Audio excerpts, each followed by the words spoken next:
So basically I'm gonna be heading back. I mean, do I gotta walk back? I'm bringing someone's bike back to them.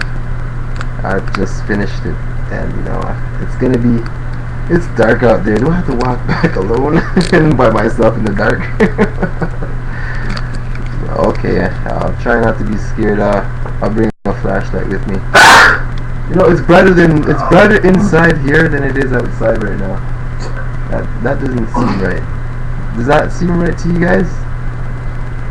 I don't know. It should be light out there all the time. There should be no darkness. Only when I shut my eyes. But there would be problems with the plants. If it was always light, they could never sleep. They could never refresh themselves. They could never release the wonderful oxygen. How do you know that? Where are you getting that information from? Oh, it's a process of how they create oxygen. So what about us? If there was no darkness, It's called a process of photosynthesis. I've heard that before. I've heard that before. Yeah. Photosynthesis, but I've never looked at it with a microscope. You don't know when the microscope involved, but it goes back more than a decade since I've heard that last. Really? Yeah. Wow. The things you don't know until it just randomly.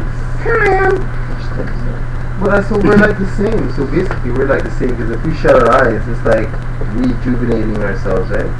Just like the plant. Similar, or I need to know this. So no, seriously, it's similar, isn't it? Like, would you say, or what's the difference?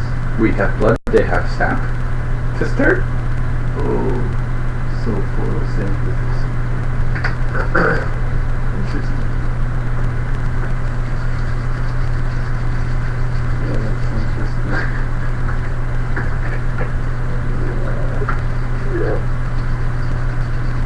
You know why it brings up what you're saying? Because someone told me before, if you cover plants, particular plants, for a certain period of time, and then you uncover it, it like gives them like a spurt.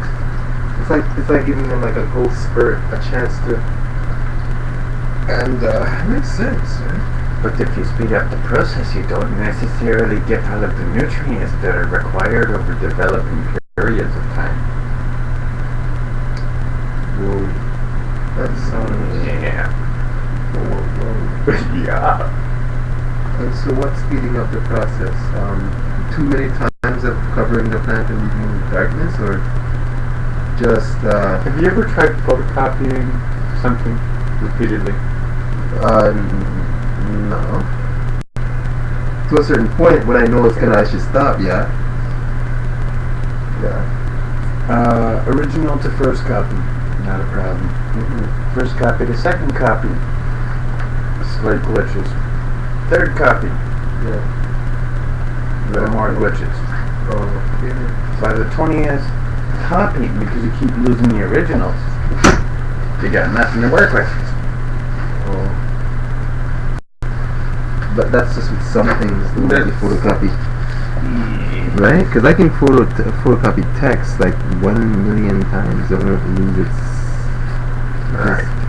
But so we're talking... you photocopy from photocopy, or of photocopies of photocopies of photocopies. Oh, if you keep going like that, There's things that are left out missing, or too much splatter, it's unidentifiable. In this case, speeding up wouldn't develop the proper nutrients in all the right areas, and then they wonder why they have problems. Okay.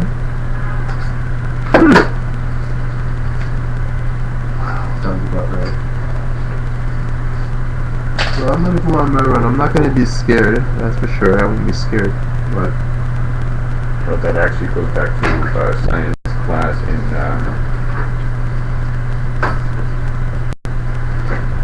98, 98, 99, yeah.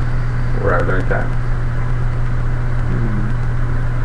We're in 2011. Big time frame to carry a small package of details like that. Yeah, I guess I heard it too, but it just kind of, you know, I kind of just, It's a gasp. yeah, I just never really, I heard it, but it didn't mean anything at the time.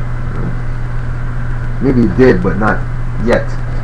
And did you know that a good chunk of the chemicals that are sold on the markets also would affect the air quality that the plants would end up breathing in themselves?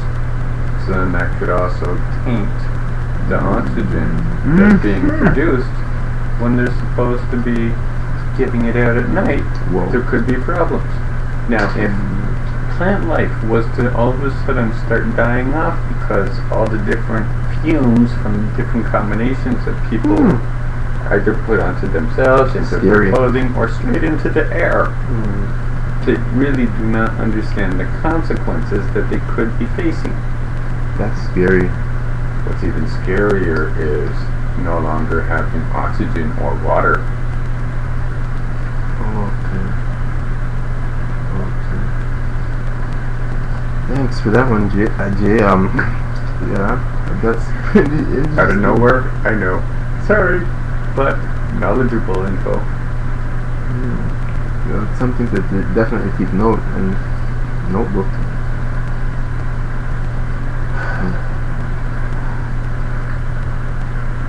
So is that why you walk around with a mask in your pocket, a filtered mask?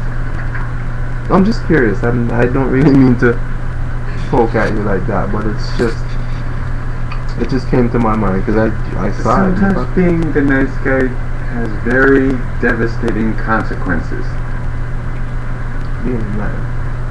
In this case, evacuating chemically compromised compound and living with chemically compromised lungs where most, well, I can't quite say most fumes because I can handle scraping, I can handle nail polish, I can handle some cleaning agents, and I have no problems being surrounded by pine salt, which was the starting point of confirming things about the chemicals. Yeah.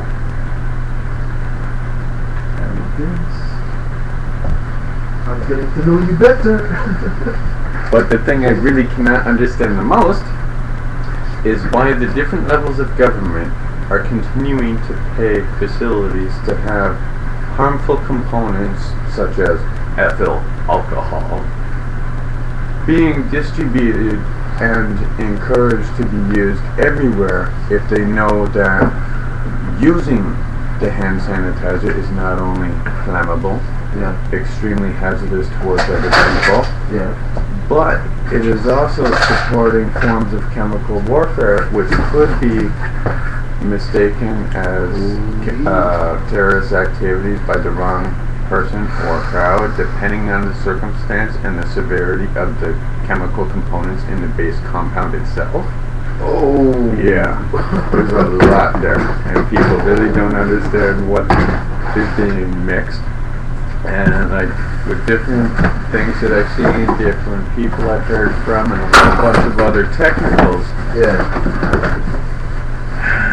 What I wanted to try and stop is inevitable to occur, but it shouldn't.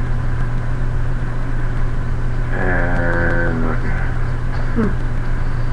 there was an airplane that went down over Pennsylvania, I think it was. And there could have been a number of reasons that plane could have gone down, but I'm not going to focus on that one. The one I do want to focus on is the military personnel from Russia. It suddenly disappeared. Now, it can be for a few different things, and I'll explain. One aspect, people over there came across different things. Oh, this smells nice. Give that to one particular person. Another group or bunch would get something different for another person. So there could end up being more than 200 different forms of chemicals with different emanating factors to them, and once they were already in the air, everything stabilizes and whatnot. All the fumes start crawling through the door of where the pilots are.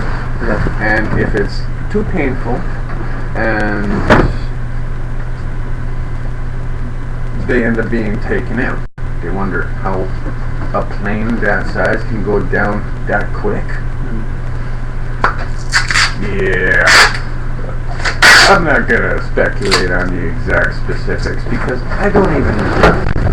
But with the analyzing that I have done, that's probably why some places are really being a little cautious of how to address things that people choose to put on their body directly or into their clothing, and the major effects that it could have on other people. Yes. Now, the recommendation that I do have, in case anyone comes across any individuals that demonstrate problems relating to chemicals, if it's in a transportation vehicle, Well, that affects me tremendously.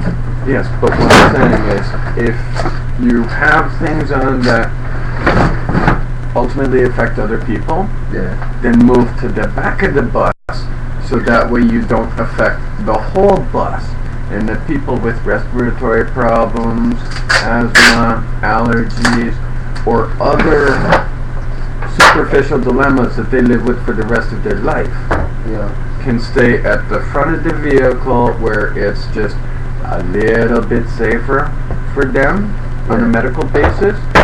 But even the educational aspects of another policy that's almost 10 years old, Yeah.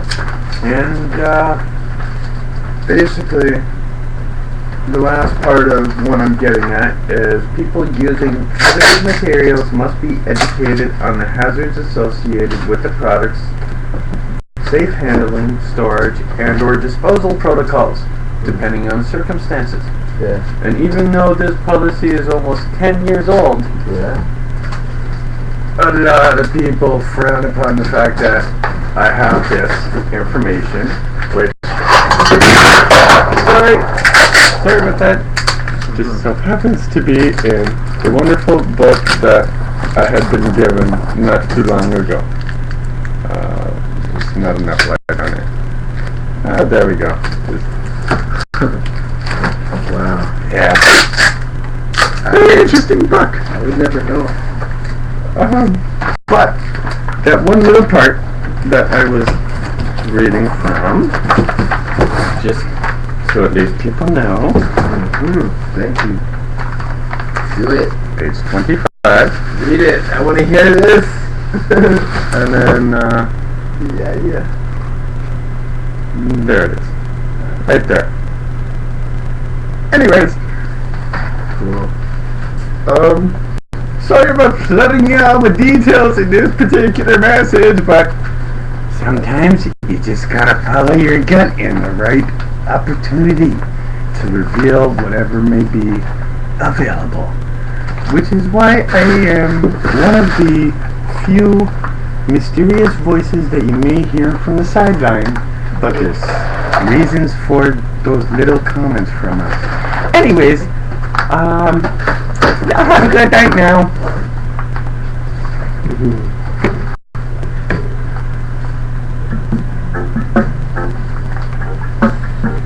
Yeah. So just because you have a house, it doesn't mean that you should just live. You should just move in there, live in there. Just because you found out that that you have access to a house, it might not be safe in there, and especially for a new family, especially for a family. Sometimes we don't know why families break up. There could be more than 1, 2, 3, 4 reasons. I'm just saying that, but a lot of it is a big part of it is where you are going to live or where you're suggested to live. And if you disagree with that place where you're living or where you're going to live, you could be in a disagreement for years, maybe 5, 10 years, and if you check it out, maybe more than that, 20 years, and you just have to kind of compromise until